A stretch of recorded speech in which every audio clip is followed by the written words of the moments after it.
लहसुन हृदय रोग की औषधि है, इसमें कोई शक नहीं। वात रोग की बहुत बड़ी औषधि है।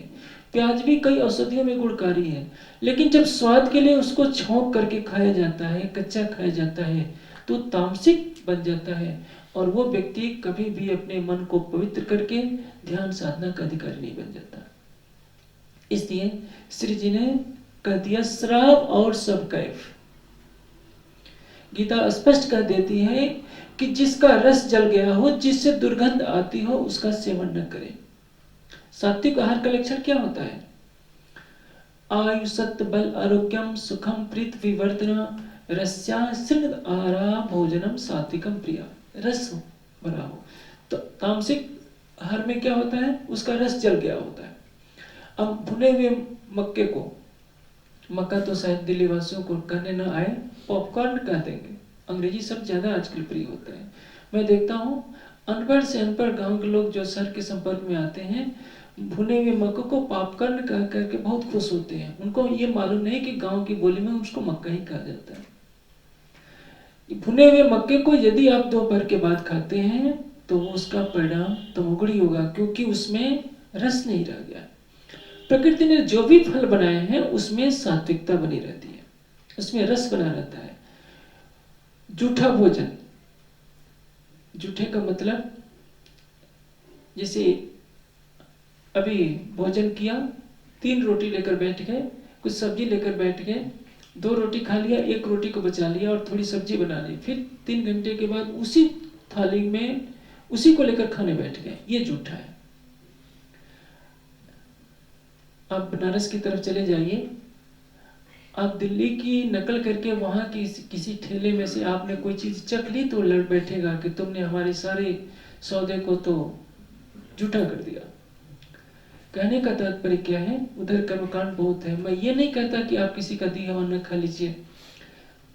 2 भाई बहन होते हैं, 2 मित्र होते हैं, एक थाल में खा लेते हैं, इसको जूठा नहीं। जूठा कहने का तात्पर्य क्या है कि जूठा खाया और उसको रख दिया, फिर दोबारा उसी जूठे को बचे हुए को खाना शुरू कर देते हैं। हाँ, जहां तक संभव है ये विधान इसलिए बनाया गया है अलग अलग थाल में खाने का। एक को रोग है, वो रोग दूसरे को हो जाएगा। टीबी, दमा का रोगी या अन्य रोग संक्रामक होते हैं, एक ही थाल में खाने से उनको रोग फैलता है। गीता ने सात्विक, राजस, तामस तीनों तरह के भोजन की व्याख्या की है। सात्विक आहार करने वाला सात्विक बनता है, राजसिक आहार करने वाला रजोगुणी बनता है, तामसिक आहार करने वाला तमोगुणी बनता है। तमोगुणी और रजोगुणी व्यक्ति ध्यान साधना के अधिकारी नहीं होते। हाँ, लेकिन यदि तमोगुणी और रजोगुणी व्यक्ति भी ध्यान करने लगे तो वो सात्विक बन जाएंगे। भैरव सेठ दृढ़ संकल्पवान है। आप अपनी बुराइयों को छोड़ने के लिए कृत संकल्पित हो जाइए कि मुझे इसको छोड़ना है, तो बुराई कुछ भी नहीं है। परदारा चोरी न कर। परदारा की भावना तो, पर स्त्री गमन की भावना तो उसके अंदर थी नहीं। चोरी का तात्पर्य यह है कि अनाधिकार तरीके से किसी का धन न लेना। यदि व्यापार में भी हम अनावश्यक किसी से लाभ की कामना करते हैं, गलत तरीके से कमाते हैं, तो भी एक तरह से राष्ट्र के साथ चोरी होती है। भैरव सेठ ने कहा कि धामधनी, आपकी आज्ञा सिरोधार्य है, और उसी क्षण उसने ये हुक्का जो तंबाकू पीने का था, हुक्का को तोड़ दिया। सुंदर साथ क्यों नहीं चितवनी में लग पाते? क्योंकि सत्य को ग्रहण करने के लिए दृढ़ता नहीं दिखाते। सोचते हैं कि कल हो जाएगा, परसों हो जाएगा। काल नहीं आज, आज नहीं अब। कबीर जी ने कहा है, काल करे सो आज कर, आज करे सो अब, पल में परलय होएगी, बहुरी करोगे कब। भैरव सेठ उस मिट्टी का बना हुआ है जिसके अंदर परम धाम की आत्मा है। अंदर में तड़फ है, लेकिन जो विषयों का सेवन उसने कर लिया है उसके ऊपर आवरण पड़ चुका है। लेकिन एक जो अच्छाई है, बुराई को छोड़ने में पल भर की देर नहीं करना। किसी को शराब का पीना उसका स्वभाव बन जाता है, किसी को तंबाकू खाने की लत पड़ जाती है, किसी को बीड़ी पीने की लत पड़ जाती है, और वो क्या सोचता है कि चलो क्या नुकसान हो रहा है, आज छोड़ देंगे, कल छोड़ देंगे, करते करते कितने साल गुजर जाते हैं, जीवन बीतने लगता है, बुरी लतें नहीं छूट पाते। लेकिन जिसने संकल्प कर लिया है कि इसमें कुछ भी रस नहीं है, तुरंत छोड़ देता है, एक दिन शिखर पर पहुंच जाता है। भैरव सेठ ने उसी क्षण हुक्का छोड़ दिया, कहा कि दामदनी केवल 1 महीने के लिए आप कह रहे हैं तो कौन सी बड़ी बात है। अब उनकी धर्म पत्नी अर्धांगिनी जिसको कहते हैं, आकाश सिर पर उठा देती है। आकाश सिर पर उठाने का मतलब पूरे घर में तूफान खड़ा कर दिया।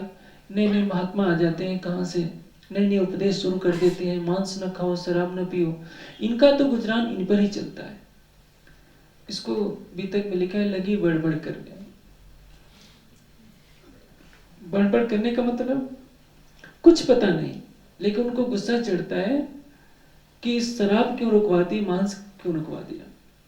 क्योंकि भैरव सेठ ने कहा कि देखो भाई, आज से मेरा बर्तन अलग रहेगा, न मैं मांस खाऊंगा न शराब पीऊंगा, मेरे भोजनालय में मांस शराब पक नहीं सकता है। इसी पर उनकी पत्नी को गुस्सा चढ़ा था। सेठानी जी नाराज इसलिए हो रही हैं कि यदि मांस शराब का सेवन नहीं करेंगे तो इनका शरीर कमजोर हो जाएगा। क्योंकि माया की जीव सृष्टि क्या सोचेगी, उसकी दृष्टि शरीर पर रहेगी। परम धाम की दृष्टि आत्मा की किस पर रहेगी, केवल परम धाम पर रहेगी। देह भरोसा ना करे, पिया मिलन की आस। उसका प्रीतम मिल जाए तो शरीर कमजोर ही हो जाए तो क्या अंतर पड़ता है। अब काफी कुछ पति पत्नी में नोक झोंक होती है। भैरव सेठ कहते हैं कि तुम शोर न बचाओ, मैंने केवल 1 महीने के लिए वायदा किया है। यदि 1 महीने के अंदर मुझे अनुभव नहीं होता है तो मैं फिर दोबारा मांस शराब शुरू कर सकता हूँ। श्री जी ने केवल 1 महीने के लिए मुझे परहेज करने को कहा है। यदि 1 महीने में नहीं खाऊंगा मांस शराब तो क्या मैं जीवित नहीं रहूंगा। विदेशों में एक भ्रांति फैल गई है कि बिना मांस के कैसे जीवित रहा जा सकता है। वास्तव में मांसाहारी अल्पायु होते हैं, मांसाहारी मंद बुद्धि के होते हैं। मांसाहार और शराब का सेवन सारी दुनिया को विनाश की कगार पर पहुंचा रहा है। अमेरिका में इतना अन्न पैदा होता है कि वो अन्न जितना पशुओं को खिला दिया जाता है उनकी चर्बी बढ़ाने के लिए, सारी दुनिया में बांट दिया जाए तो आधी दुनिया बैठे खा सकती है। लेकिन जिह्वा के वशीभूत अमेरिकन मांस सबसे ज्यादा खाते हैं और सारी दुनिया को विनाश के कगार पर पहुंचा रहे हैं। आज विश्व में देखा जाए तो प्रतिदिन लाखों पशु काटे जाते हैं। एक एक पशु को तड़पा तड़पा कर काटा जाता है और उसका प्रायश्चित तो मनुष्य को करना पड़ेगा। जिस तरह से पशुओं को तड़पा तड़पा कर काटा जा रहा है, विश्व युद्ध छिड़ेगा और इंसान भी वैसे तड़प तड़प कर मरेंगे। भूकंप क्यों आते हैं, अकाल प्रकृति का कोप क्यों आता है। यदि मनुष्य धर्म का आचरण करे तो कोई भी प्राकृतिक कोप नहीं होगा। लेकिन मनुष्य सोचता है कि कौन हमें देख रहा है, जैसे उसको आदेश अधिकार मिल गया है कि तुम कसाई खाने में जानवरों को मारो। आखिर उनके अंदर भी तो चेतना है। एक गाय को तड़पा तड़पा कर कसाई खाने में काटा जाता है, बकरे को काटा जाता है, मुर्गे को काटा जाता है। आप किसी को जिंदा नहीं कर सकते तो उसको मारने का अधिकार आपको किसने दे दिया है। लेकिन मनुष्य सोचता है कि हमको मारने का अधिकार ही बना हुआ है। एक मौलवी जी से मैंने पूछा कि कुरान में कहाँ लिखा है कि मांस खाओ। मौलवी जी कहने लगे तैस में आकर कि परमात्मा ने जो बनाया है केवल हमारे लिए बनाया है। मैंने पूछा कि किस आयत में लिखा है कि मांस खाओ। कभी कोई ध्यान नहीं देता। कुरान में एक आयत में कहा गया है कि अल्लाह तक केवल नेक बंदगी पहुंचती है, पशुओं का रक्त नहीं पहुंचता। कहने का तात्पर्य क्या है कि कुर्बानी के नाम पर बकरीद के दिन जिन पशुओं का मांस खाया जाता है, उनका काटा जाता है, वो अल्लाह को मंजूर नहीं है। हिंदू जो अपनी आदिशक्ति आदि माता के नाम पर पशुओं की हत्या करते हैं, बलि चढ़ाते हैं, वो परमात्मा को कभी स्वीकार नहीं, उनकी जगत माता कभी भी उनको स्वीकार नहीं कर सकती है।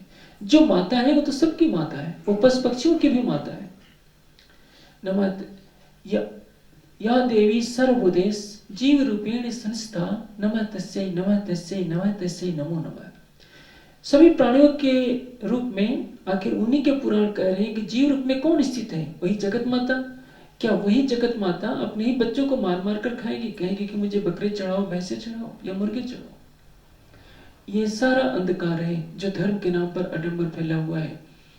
मनुष्य ने यदि मांस और शराब का सेवन नहीं छोड़ा तो यही प्रवृत्ति मनुष्य को विनाश के कगार पर ले जाएगी और कोई नहीं बचा सकता। क्योंकि अवश्यमेव भोक्तव्यम कृतम कर्म शुभाशुभम, मनुष्य को अपने शुभ और अशुभ कर्मों का फल भोगना ही पड़ता है।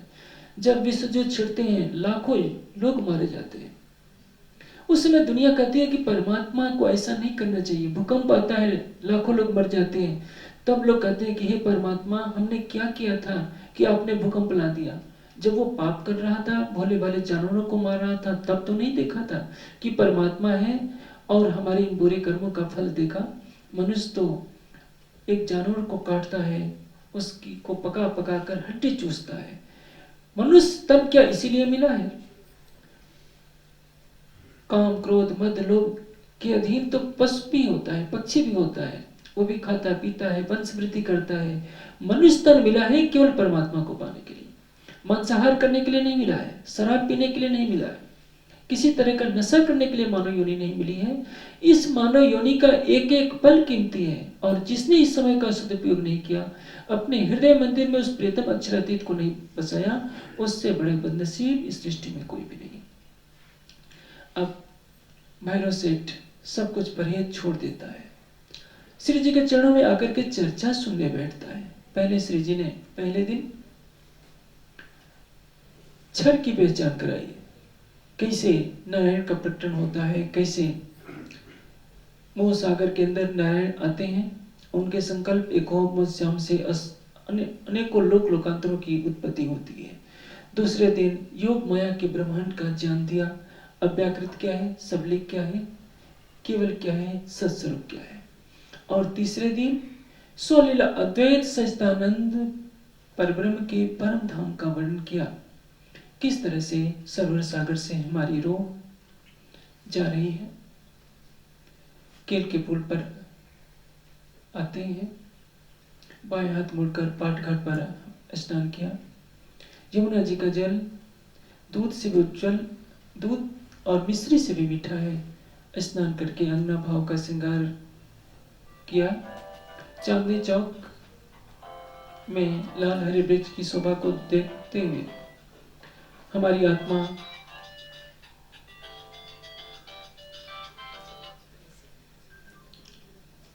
रंगमहल की सीढ़ियों पर चढ़ना शुरू करती है। आगे मुख्य द्वार को पार करते हुए 28 स्तंभ के चौक को पार किया, 4 चौरस हवेलियों को पार करते हुए 5वीं गोल हवेली में प्रवेश की,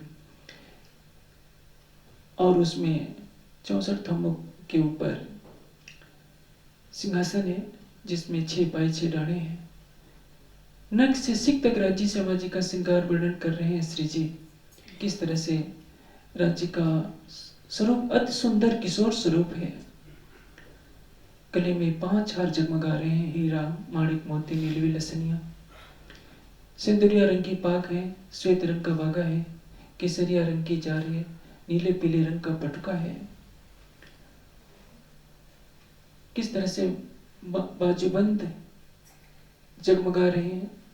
श्यामा जी के चरण कमलों में झांझरी घुंघरी कांबे कड़ला अनवट और बिछुआ के आभूषण जगमगा रहे हैं।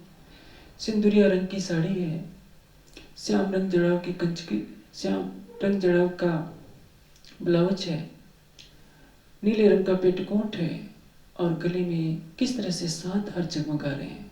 सिर पर राखड़ी है। श्यामा जी और राज्य का अति सुंदर किशोर स्वरूप जैसे ही वर्णन कर रहे होते हैं, श्री जी ने जैसे वर्णन शुरू किया था, हरजी व्यास की सुरदास श्री जी के वचनों के साथ परम धाम की तरफ चलने शुरू हो गई होती है। और राज्य जैसा जैसा वर्णन करते जा रहे हैं कि युगल स्वरूप मूल मिलान में कैसे कैसे विराजमान है, वैसे वैसे भैरव सेठ की आत्मा उसका प्रत्यक्ष दर्शन करने लगती है। और जैसे ही वर्णन समाप्त होता है, हरजी व्यास भैरव सेठ उठ करके कह देते हैं, धामधनी आज मैंने वो अखंड वस्तु पाली। अब प्रश्न ये होता है, जिस लक्ष्य को कोई सारे जीवन में प्राप्त नहीं कर पाता, भैरव सेठ ने केवल 3 ही दिन में क्यों प्राप्त कर लिया? जब मनुष्य को अपनी बुराई का एहसास होता है और उसको छोड़ने के लिए कृत संकल्पित हो जाता है, तो बहुत तेजी से उन्नति करता है।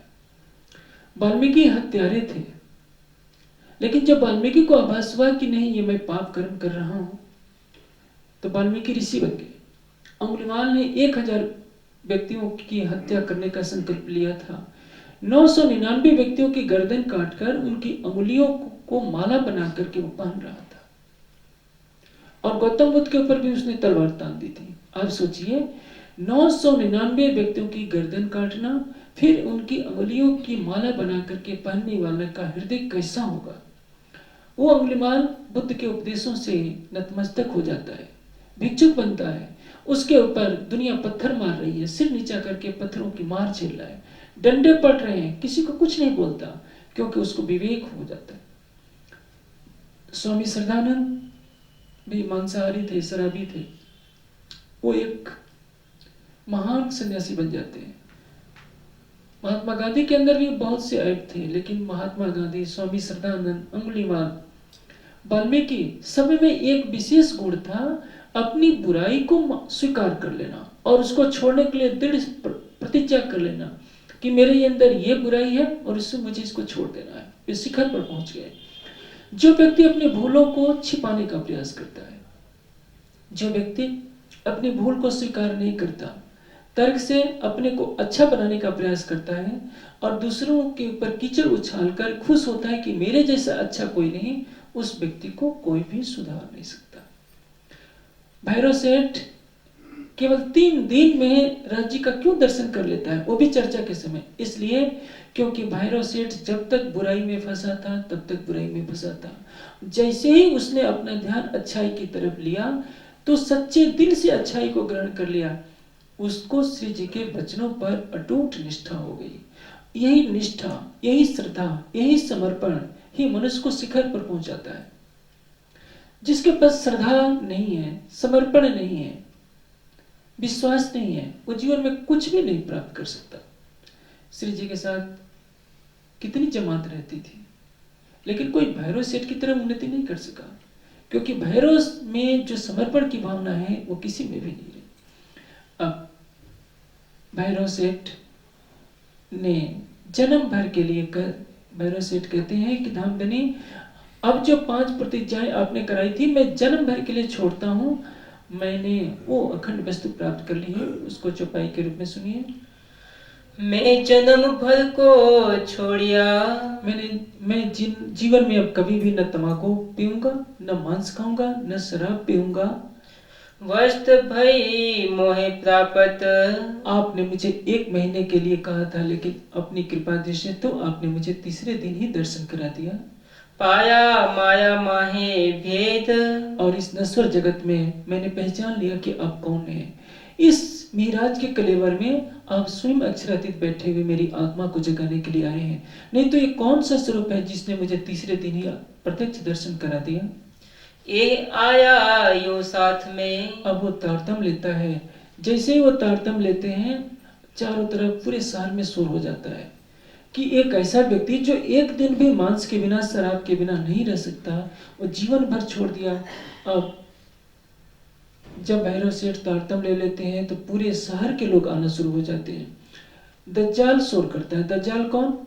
उनकी धर्मपत्नी को बुरा लगता है कि पहले तो कहा था कि 1 महीने नहीं खाऊंगा, अब तो कह रहे हैं कि जिंदगी में कभी नहीं खाऊंगा। घर में तो महाभारत मचना ही था। लेकिन याद रखिए, समुद्र के किनारे खड़े हो जाइए, लहरें आएंगी, आपके पैरों को छूकर चले जाएंगी। आप घबरा गए तो आप लहरों में बह जाओगे। दृढ़ता से अपने पैरों को दबाए रखिए, लहरें कुछ नहीं करेगी। उसी तरह से सत्य की राह पर चलते रहिए। सत्य की डगर पर चलने पर अनेक कठिनाइयां आएंगी। समाज में बदनामी भी हो सकती है, दुनिया घृणा भी कर सकती है, उसे विचलित होने की आवश्यकता नहीं। एक दिन मंजिल आपको अवश्य प्राप्त होगी, सफलता आपके कदम चूमेगी।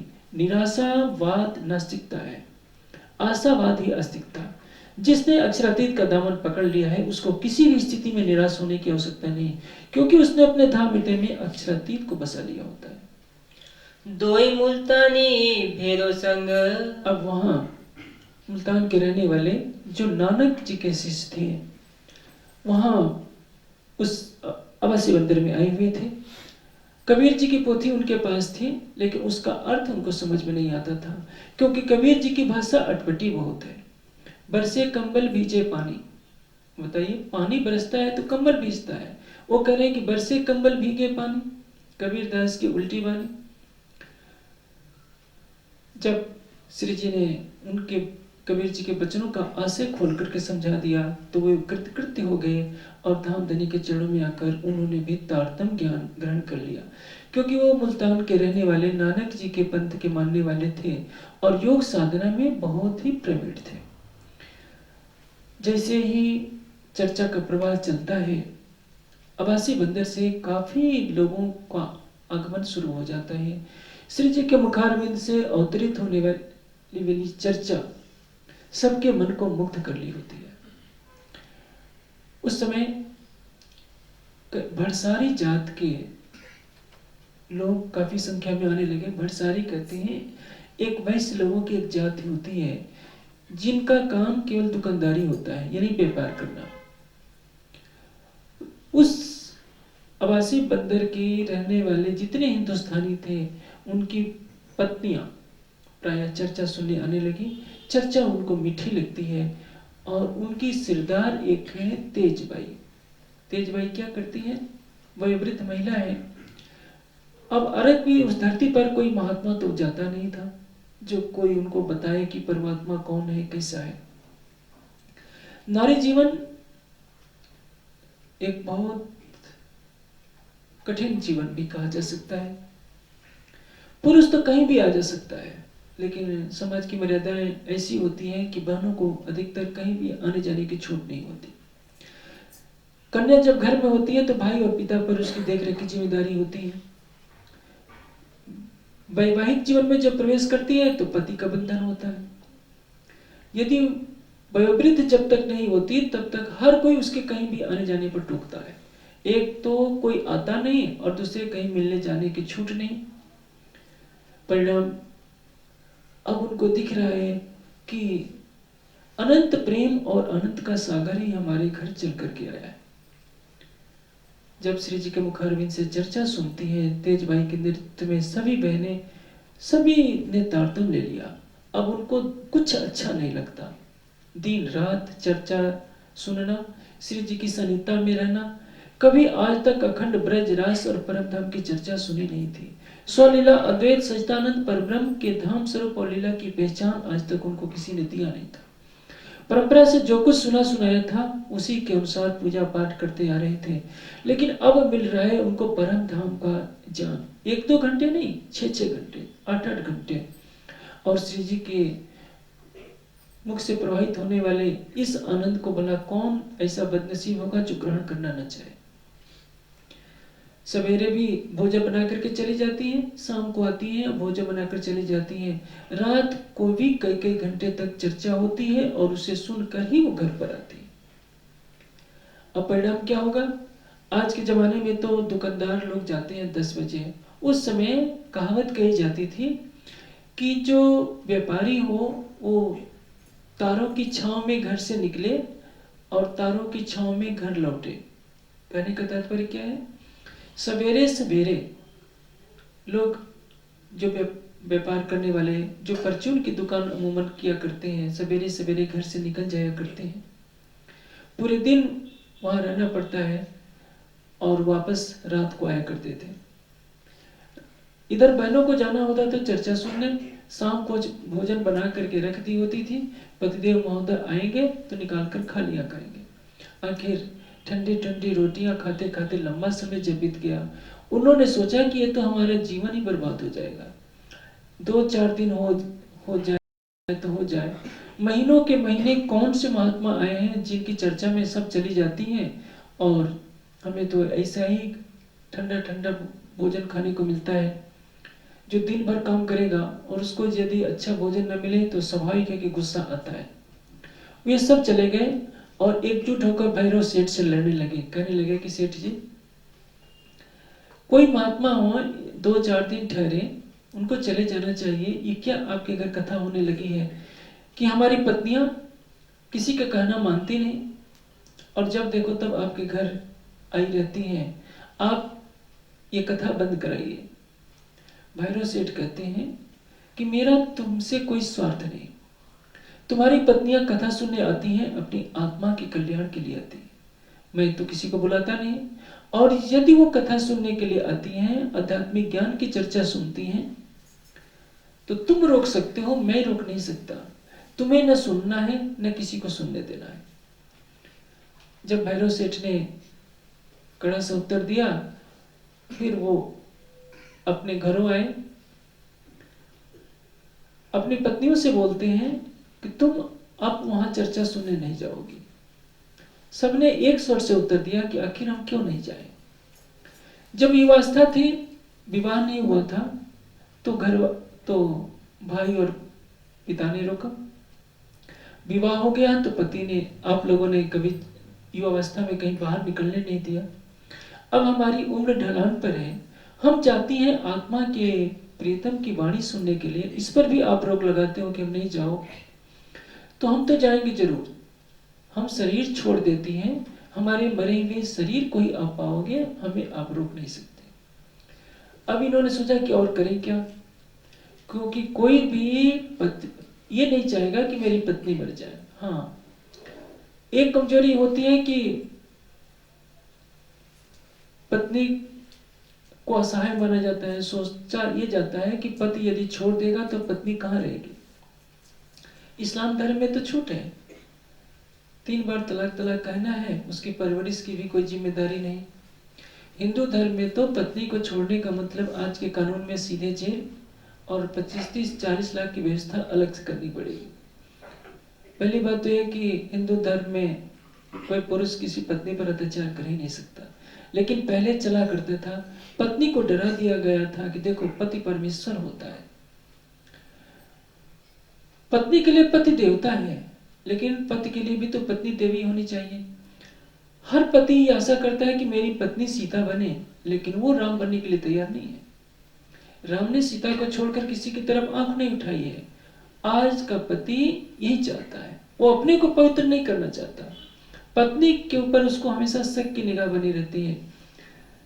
ये तो कमजोरी होती है।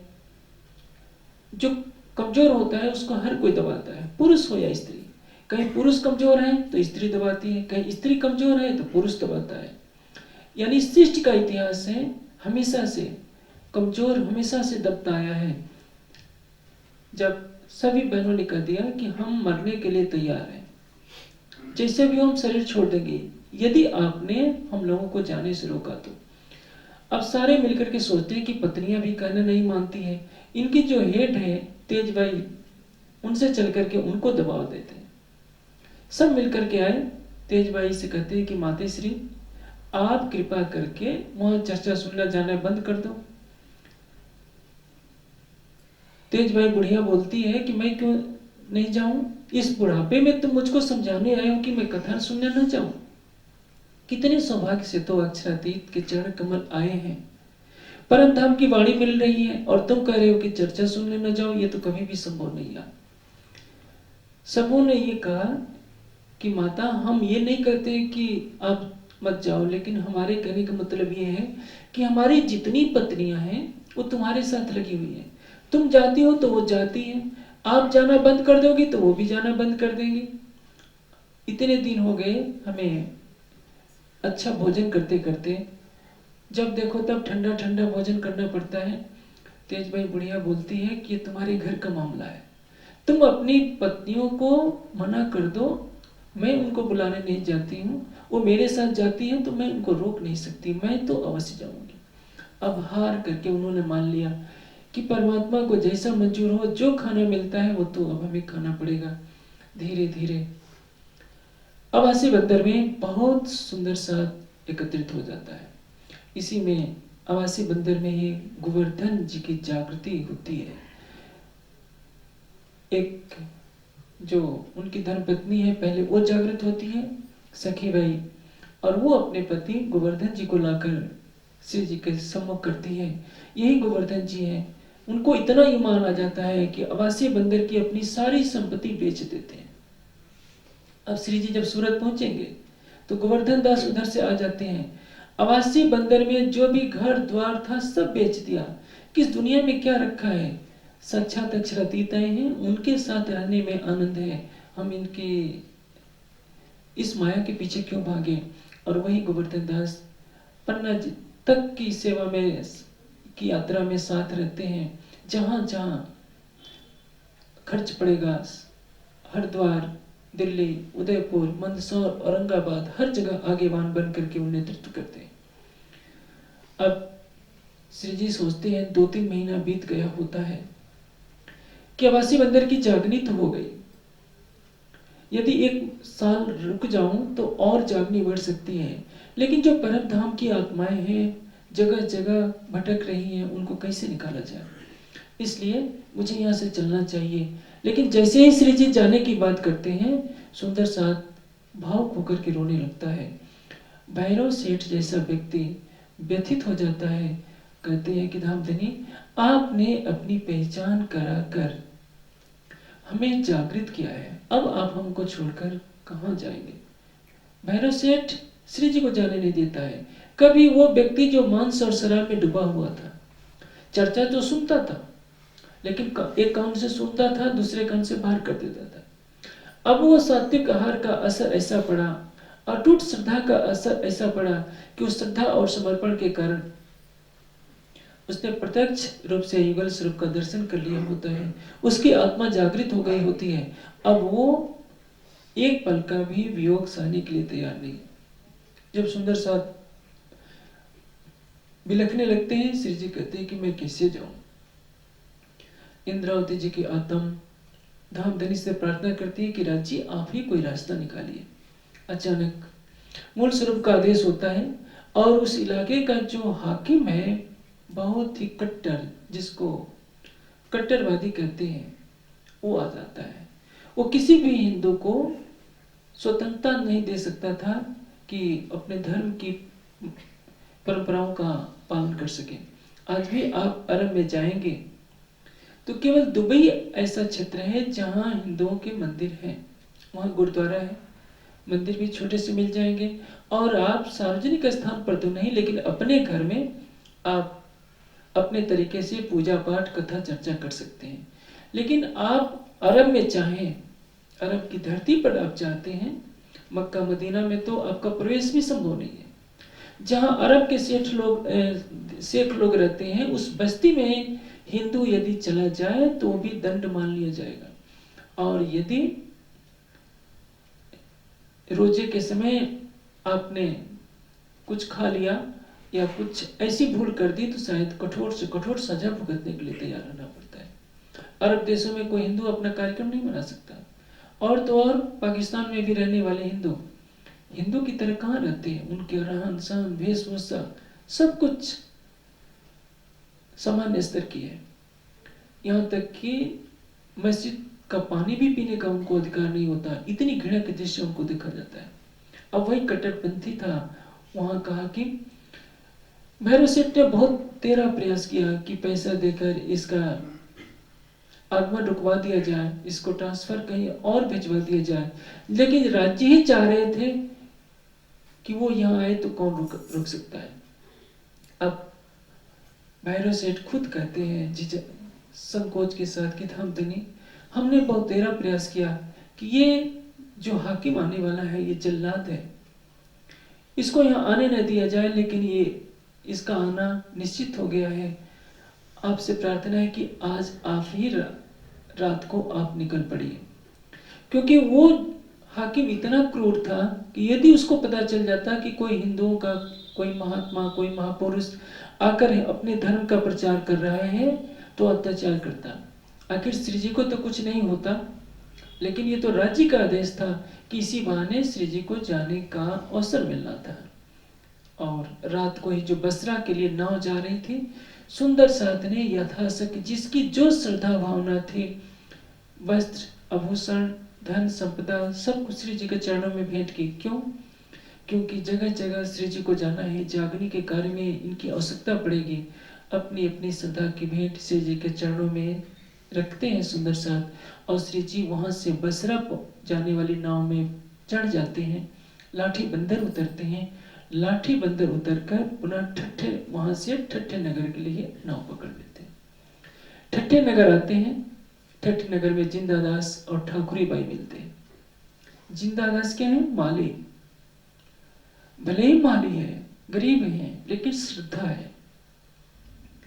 कोई जरूरत नहीं है कि सेवा केवल अमीर ही करेंगे। सेवा भाव से होती है, धन से सेवा नहीं होती है। धनवान तो दुनिया में कितने होते हैं, लेकिन जिसके पास भाव है, जिसके पास विवेक है, जिसके पास समर्पण है, वही सच्ची सेवा कर पाता है। जिंदादास और ठाकरे बाई की इच्छा है कि राज्य हमारे यहाँ ठहरे। श्री जी उनके यहाँ ठहर जाते हैं। अब दौड़ दौड़ कर तरह तरह के पदार्थ लाते हैं, भोज्य सामग्री के रूप में सब्जियां लाते हैं दोनों पति पत्नी, और सब सुंदर साथ इकट्ठा हो जाता है। श्रद्धा भावना से सबको बनाते हैं और भोजन कराते हैं। अब चर्चा वाणी का प्रवाह वहां भी चल पड़ता है। श्री जी मस्कत बंदर में जो कुछ हुआ था, अवासी बंदर में जो कुछ हुआ था, सारी घटना का वर्णन करते हैं। अब रूपा राधा भी वहीं पर श्री जी के साथ रह रही है। तेज कोरी भी रह रही है। सारे सुंदर साथ जो बंद में थे वो सब के सब ठट्ठा नगर में वास कर रहे हैं। कथा चर्चा चल रही है और उसमें मटहरी का सुंदर साथ आता है। मटहरी के लोग वाणी चर्चा सुनने के लिए आते हैं और श्री जी की अलौकिक चर्चा से सभी धन धन अपने को मानते हैं। सुंदर साथ की संख्या दिन पर दिन बढ़ने लगती है। मन बढ़े सब साथ के, और सबके अंदर आनंद ही आनंद छा जाता है। इत दीदार को आवत, और वहां दर्शन करने के लिए कौन आता है? ठट्ठे के सब लोग, ठट्ठे के लोग आते हैं। संवत 17 से 28 से, संवत 1728 का समय हो गया होता है जब श्री जी अवासी बंदर से ठट्ठा नगर आए होते हैं। वहां से पत्र लिखते हैं बिहारी जी को, कैसे मस्कत बंदर में माओजी भाई की जागनी हुई, अवासी बंदर में कैसे भैरव सेठ सहित अन्य सुंदर साथ की जागनी हुई, और सारा वर्णन लिख के भिजवाते हैं बिहारी जी महाराज के पास कि महाराज मैं आपसे मिलने के लिए, दर्शन करने के लिए आ रहा हूँ और आप वहाँ नलिये में आकर के दर्शन दीजिए। मेरे तो मैं बहुत ही आनंदित हूँ। हम आए बंदर अबासी से, मैं अवासी बंदर से आया हूँ। जो साथ आया मस्कत में, किस तरह से मस्कत बंदर की जागनी हुई थी, और भी शहर पूर्ण के, और भी जहाँ जहाँ के सुंदर साथ की जागनी हुई थी, सबकी लिखी खबर, सबका विवरण उन्होंने उस पत्र में लिख दिया। हम आवत है कच्छ में, मैं कच्छ में आ रहा हूँ, तुम सो होए मिलाप, और आपसे भेंट हो जाए। ए पाती बेच के कया, और इस पाती को भेज करके श्री जी ने क्या कहा? हम जाएंगे कच्छ में, कि अब मैं कच्छ को जाऊंगा। इन समय लक्ष्मणपुर में,